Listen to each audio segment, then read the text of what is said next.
un podcast de Cooperativa.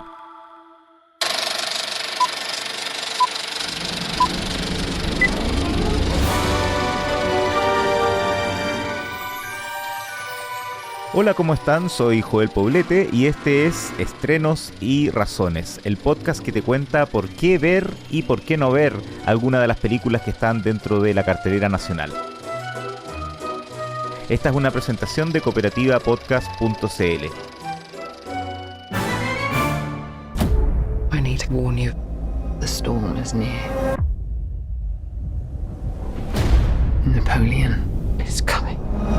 En esta oportunidad no podía dejar de comentar sobre un largometraje que había estado generando muchas expectativas desde que se supo del proyecto y ya está al fin en la cartelera mundial, incluyendo Chile. Me refiero a Napoleón. General, we are discovered. Good. Wait! Nice! It's a trap! Retreat! Una primera razón que motivaba y atraía a mucha gente era su director, un nombre muy reconocido para los cinéfilos de distintas generaciones. El veterano realizador británico Ridley Scott, recordado por clásicos indiscutibles como Alien, El octavo pasajero y Blade Runner, y también emblemáticos títulos como Thelma y Louise y Gladiador, entre otros. En estos días cumplirá 86 años, posee una prolífica trayectoria fílmica que ya se extiende por más de 4 décadas y no parece dar señales de agotamiento. De hecho, hace 2 años estuve hablando de él en este podcast a raíz del estreno de El último duelo, ambientada en la Francia de fines del siglo XIV, uno de los 2 largometrajes suyos que se estrenaron en ese mismo año, junto con La casa Gucci, demostrando así la energía que sigue moviendo al cineasta en una edad en que otros colegas prefieren solo vivir de sus laureles. Por supuesto que hay que reconocer que Scott también ha tenido altibajos y unos cuantos trabajos que no han estado a la misma altura, y de hecho personalmente La casa Gucci me pareció bastante decepcionante, mientras al último duelo la encontré subvalorada y sigo creyendo que debió ser vista por más gente. De todas maneras, en general, en particular, a partir de 2015 con la entretenida y lograda Misión Rescate, ha estado en una estimulante racha, con la cuidada visualidad que siempre lo ha caracterizado y especialmente con un recuperado buen pulso narrativo, como lo demostró en Todo el dinero del mundo y la ya mencionada El último duelo.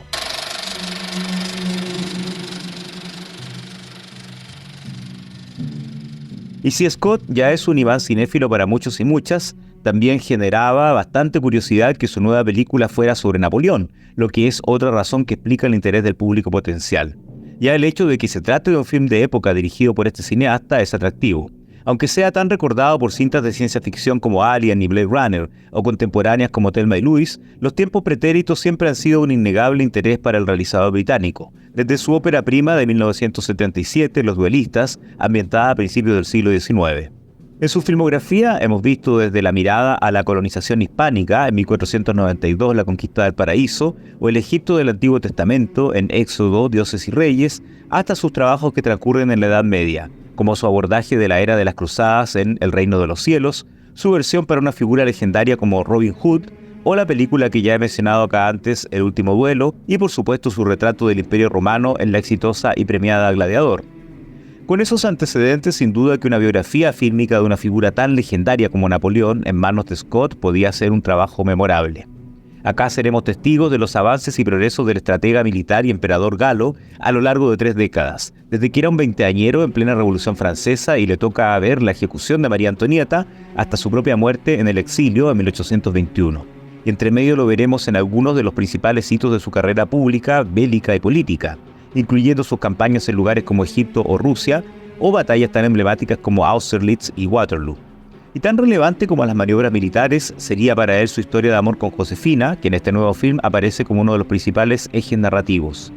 El resultado está dividiendo opiniones entre los críticos, y en particular no ha convencido o gustado a los historiadores por las diversas licencias que se toma el argumento, algo que Ridley Scott lo ha tenido sin mayor cuidado, como se ha podido apreciar en las declaraciones que ha estado lanzando durante la campaña de promoción de su Napoleón, lo que ha dado bastante que hablar. Mal que mal, considerando su renombre como director y que tiene un carácter bastante especial, a estas alturas de su carrera este cineasta no parece tener mucho filtro en sus opiniones ni deberle nada a nadie, lo que ha dado pie a sabrosos titulares en los últimos días y semanas en los portales de noticias y sitios especializados en cine.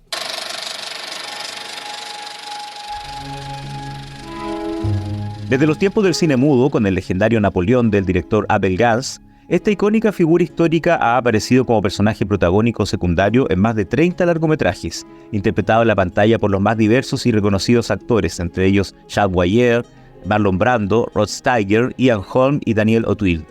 Y por eso también, obviamente, debo referirme como otra razón que sin duda llamaba y llama la atención de esta nueva película, a un aspecto que siempre es muy efectivo en las producciones de Ridley Scott: sus protagonistas y los actores y actrices que convoca. Porque para interpretar a Napoleón llamó a uno de los actores más reconocidos y elogiados de la actualidad, en un esperado reencuentro 2 décadas después de la primera y hasta ahora única cinta que habían hecho juntos, Gladiador, donde interpretando al despiadado emperador Cómodo, Phoenix recibió la primera de sus 3 nominaciones al Oscar. La nueva reunión de esta talentosa dupla deja con sensaciones mixtas, pero de todos modos seguirá llamando la atención. En el mismo año en que ya lo vimos en cine protagonizando la muy particular y divisiva Bo tiene miedo, el actor realiza acá una interpretación de Napoleón como un personaje serio, sombrío y taciturno, que no convencerá a todo el mundo, pero nuevamente permite a Phoenix abordar una figura que, a pesar de su poder, puede estar lleno de dudas, inseguridades y carencias internas. A su lado, interpretando al gran amor del emperador, Josefina, está una actriz británica que en los últimos años ha estado desarrollando una ascendente carrera. Primero llamando la atención como la princesa Margarita en las primeras temporadas de la serie The Crown, y especialmente con su nominación al Oscar por su intensa y notable interpretación de fragmentos de una mujer. La actriz, a quien este año además vimos en El Hijo y la nueva entrega de Misión Imposible, es uno de los elementos más logrados y atractivos de este Napoleón. Por supuesto me refiero a Vanessa Kirby. Su Josefina es magnética, de personalidad fuerte e intensa, y cuando comparte pantalla con Phoenix hay una química muy especial. Sin embargo, no puedo dejar de decir que uno de los aspectos que no me convencieron o entusiasmaron del todo en esta película es que encuentro que Ridley Scott no profundiza demasiado en la psicología o personalidad de sus personajes. Se queda más en lo externo, en la superficie, casi convirtiéndolos en arquetipos. Afortunadamente, tanto Phoenix como Kirby consiguen, a pesar de todo, realizar interpretaciones muy meritorias y, como decía antes, los elencos llamativos son parte de lo que más se luce en la filmografía del cineasta. Por lo que hay que destacar que acá, en roles secundarios, también podemos ver a intérpretes como Tahar Rahim o a 2 actores que conocimos en películas de los años 80 y 90 y ahora ya están mucho más maduros, como el galés Paul Rees y el inglés Rupert Everett, mientras otros nombres reconocidos del reparto tienen menos figuración de la que habríamos querido, como la francesa Ludivine Sagna. Y al igual como pasaba en El Último Duelo, el público deberá tolerar que aunque la acción transcurre en Francia y aparezcan personajes históricos de distintos países y lenguas, todos hablen en inglés. Pero eso es parte de las convenciones de este tipo de películas, así como la manera en que es retratada Josefina o su relación con Napoleón puede no ser del gusto de todo el mundo.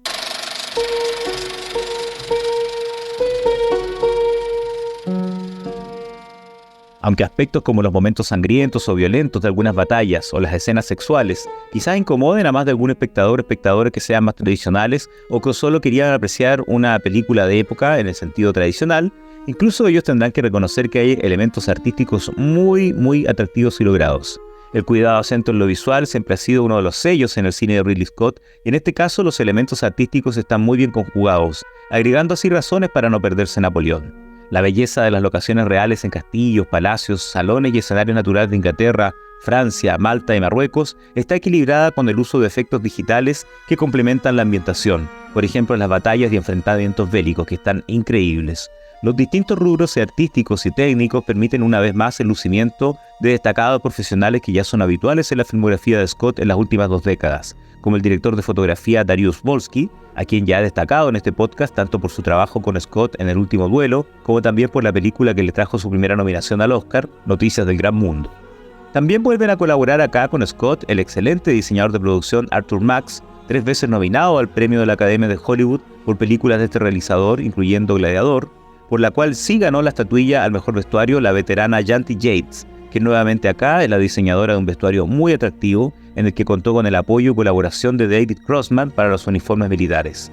Ya por todo este despliegue visual, Napoleón merece ser vista en cine, y reitero que las logradas escenas de batalla, algo que ya hemos apreciado antes en otras producciones históricas de Scott, con el espléndido uso del sonido y el montaje, le dan mucha veracidad a los enfrentamientos.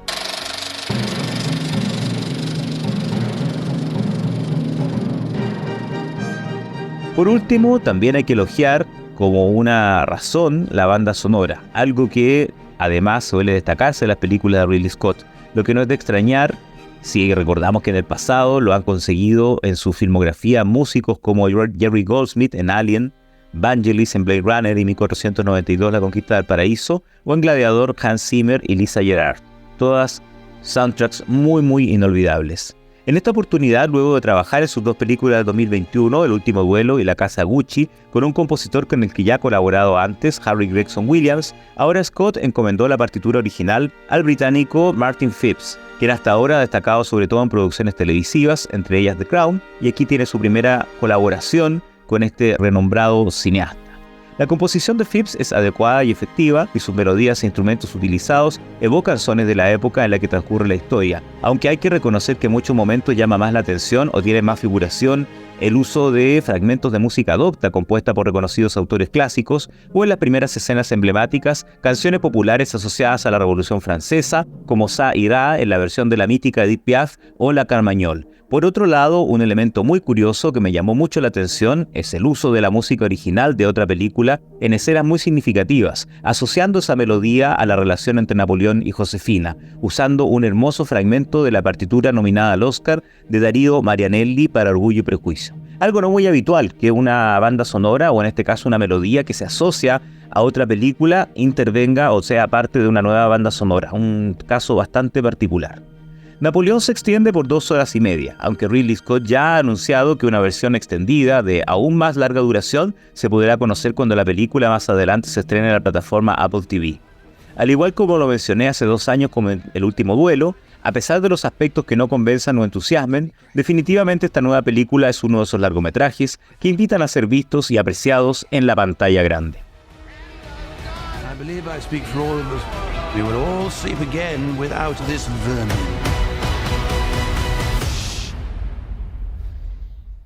Whose country are we in?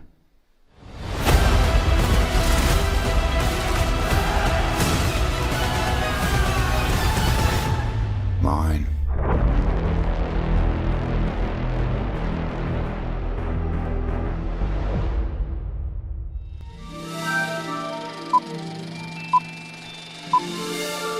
Estrenos y razones. Esta es una presentación de cooperativapodcast.cl.